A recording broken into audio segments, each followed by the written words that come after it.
เ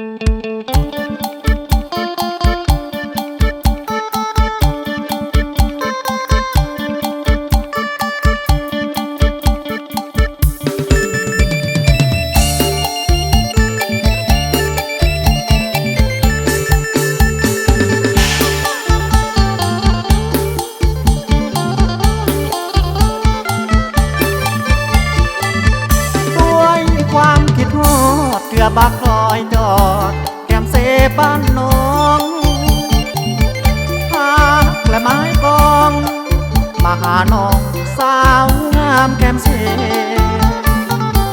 บ้านอายเพื่อนน้องสองบ้านสองฝากฝั่งเสน้องงามมีมนต์เสน่ห์งามแท้ดีทั้งกายทั้งใจ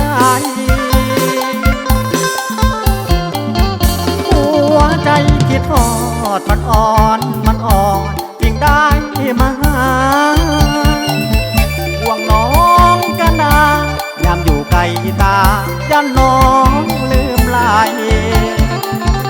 ย่านใจอนง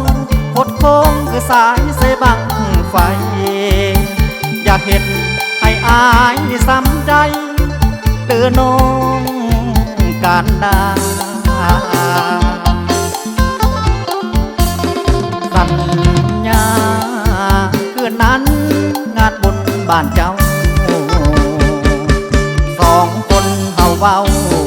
เคยคำกล่าวฮักบ่ลืมลากล่าวคำสาบานจะฮักกันจนสิ้นสีวาศาสตร์นี้ไอ้ขอสัญญาว่าจะมาเป็นเคยพ่อนาฮักจริงฮักแท้บ่เปเปลี่ยนใจน้องพอเมื่อใดให้ผู้ใหญ่สู่ขอเอวบางดังใดก็ตามน้องนางต้องให้ความหวังศาสตร์นี้ขออยู่ร่วมนางอยู่เคียงข้างสาวงามแก้มสี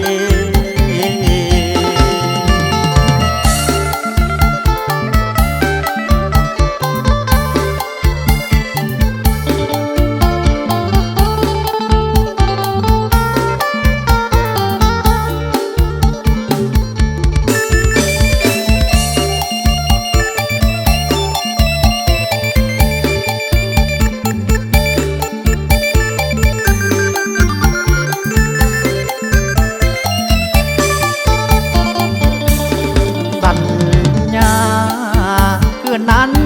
งานบุญบ้านเจ้าสองคนเฮาเว้าเคยคำกล่าวฮักบ่ลืมลากล่าวคำสาบานจะฮักกันจนสิ้นสีวาศาสตร์นี้ไอ้ขอสัญญาว่าจะมาเป็นเคยพ่อนาฮักแท้บ่เปเปลี่ยนใจน้องพอเมื่อใดให้ผู้ใหญ่สู่ขอเอวบางดังใดก็ตามน้องนางต้องให้ความหวังศาสตร์นี้ขออยู่ร่วมนางอยู่เคียงข้างสาวงามแก้มสี